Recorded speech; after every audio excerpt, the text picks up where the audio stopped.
सतत तोंडात शिव्या का येतात? शिव्या दिल्याने नक्की काय होते? काही लोकांना सतत शिव्या देण्याची सवय असते. शिव्या देणे हे केवळ राग व्यक्त करण्याची गोष्ट नाही, तर ती आपल्या मानसिक स्थितीचा प्रतिबिंब असते. जेव्हा आपण भावनेच्या भरात दुसऱ्याला शिव्या देत असतो, तेव्हा फक्त त्या व्यक्तीला दुखावणे असे नाही, तर आपल्या मनालाही आणि चारित्र्यावर सुद्धा याचे वाईट परिणाम होत असतात. अशा वाईट सवयींचा आपल्या सामाजिक आणि मानसिक आणि कौटुंबिक जीवनावर परिणाम होत असतो. शिव्यांचा वापर करणे संवादाचा एक वाईट मार्ग आहे, जो आपल्याला इतरांपासून खूप लांब पण नेतो, आपली प्रतिष्ठा कमी करतो आणि नात्यांमध्ये अंतर निर्माण करतो. चला तर मग जाणून घेऊया, शिव्या देण्याने नक्की काय परिणाम होतात? तोंडात सतत शिव्या का येतात?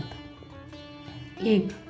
शिव्या देणे म्हणजे आपल्या नैतिकतेची आणि सुसंस्कृतीची पातळी खाली आणणे.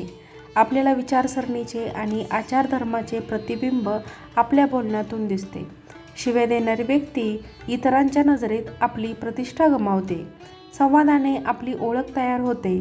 त्यामुळे शिव्यांचा वापर टाळण्यास आपण आपल्या व्यक्तिमत्त्वाचा दर्जा उंचावतो.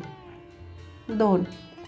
शिव्या दिल्याने आपल्या जवळच्या नात्यांवर नकारात्मक परिणाम होतो.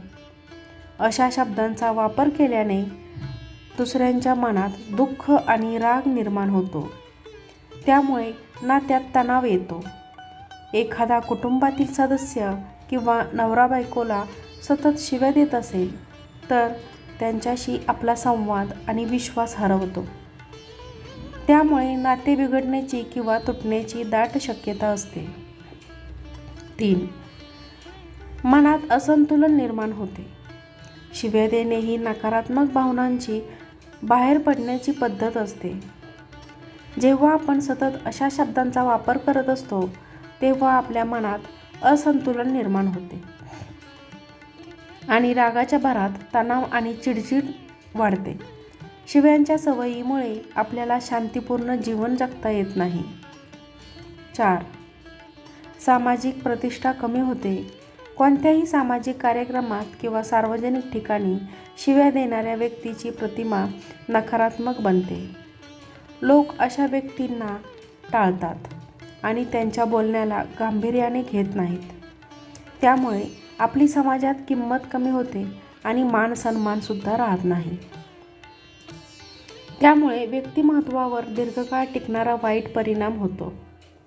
5. आपल्या व्यावसायिक जीवनावर परिणाम होतो. शिव्या देणे हा व्यक्तीच्या व्यावसायिक जीवनावर देखील परिणाम करत असतो. एखाद्या कार्यालयात किंवा व्यावसायिक ठिकाणी शिव्या वापरल्यास आपल्याबद्दलचा आदर कमी होतो. अशा वागणुकीमुळे आपल्याला एखादी जबाबदारी मिळवणे अशक्य होते. शिवाय इतर सहकाऱ्यांसोबत आपली मैत्रीसुद्धा तुटू शकते. 6. रागावर सतत ताबा ठेवणे कठीण होते. शिव्या देणाऱ्यांचा राग नियंत्रणात राहत नाही. सतत शिव्या देणारी व्यक्ती छोट्या छोट्या गोष्टींवर चिडचिड करते आणि आपल्या भावनांवर नियंत्रण ठेवू शकत नाही.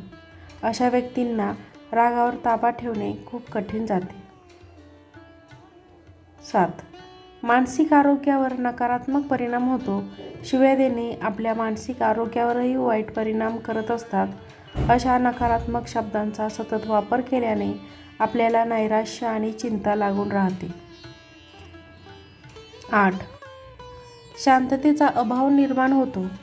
शिव्यांचा वापर आपल्यामध्ये आणि आपल्या भोवतालच्या वातावरणामध्ये आला तर आपल्या जीवनामध्ये अस्थिरता निर्माण होते.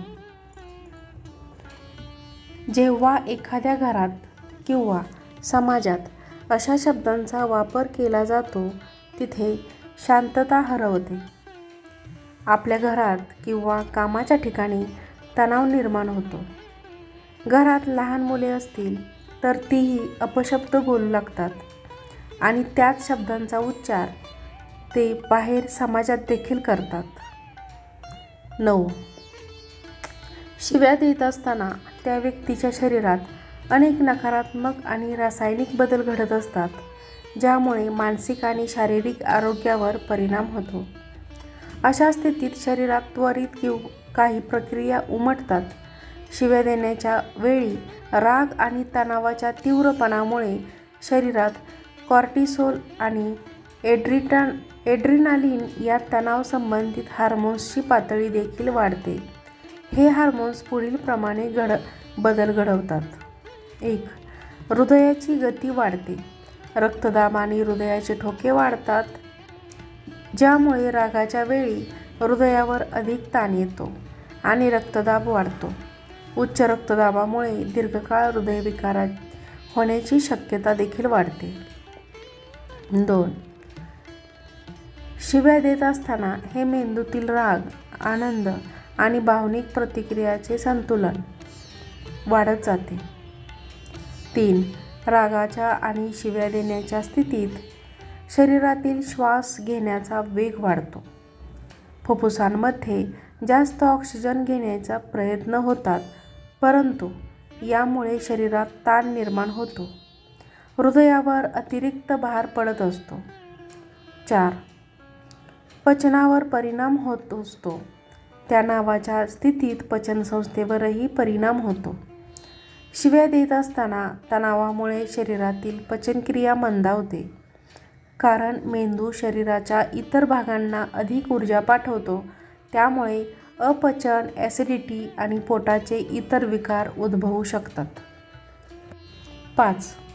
मांसपेशींमध्ये ताण देखील उद्भवतो. शिव्या देत असताना शरीराच्या मांसपेशी ताणल्या जातात. हा ताण विशेषतः खांद्यामध्ये, मानेला आणि पाठीला जाणवतो. यामुळे दीर्घकाळ मांसपेशींची वेदना, स्नायूंचे ताठरपणा आणि दुखणे होऊ शकते. 6.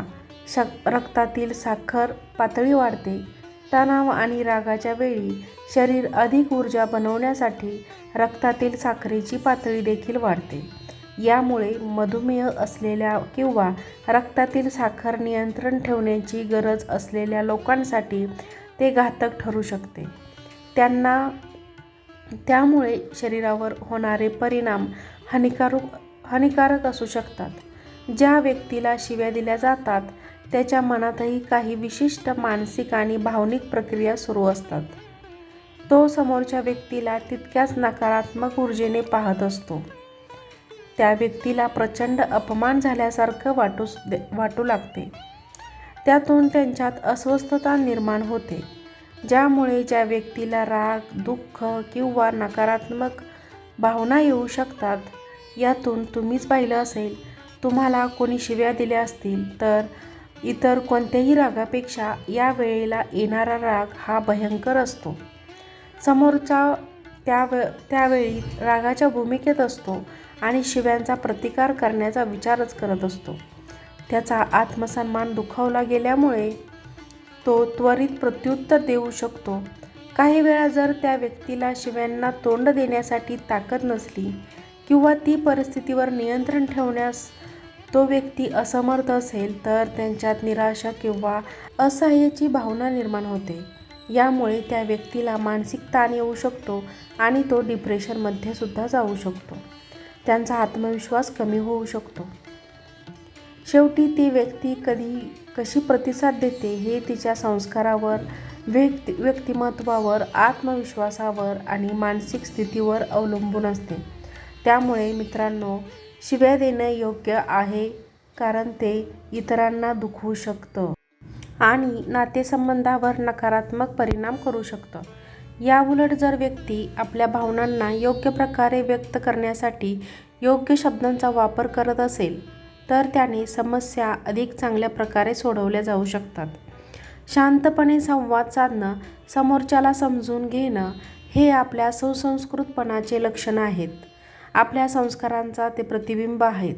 आपण दररोज विविध सकारात्मक विचारांसह आपण भेटत असतो. तुमचे जीवनही असेच सकारात्मक विचारांनाही भरून जावो. तुमच्या मनातील सर्व चांगल्या इच्छा, आकांक्षा पूर्ण होत तुम्हाला सुखसमृद्धी लाभो हीच ईश्वरचरणी प्रार्थना. व्हिडिओ आवडल्यास लाईक करा, शेअर करा, सबस्क्राईब करायला विसरू नका. आजचा व्हिडिओ पाहिल्याबद्दल खूप खूप धन्यवाद. अशाच नवीन व्हिडिओसोबत आपण पुन्हा भेटूयात.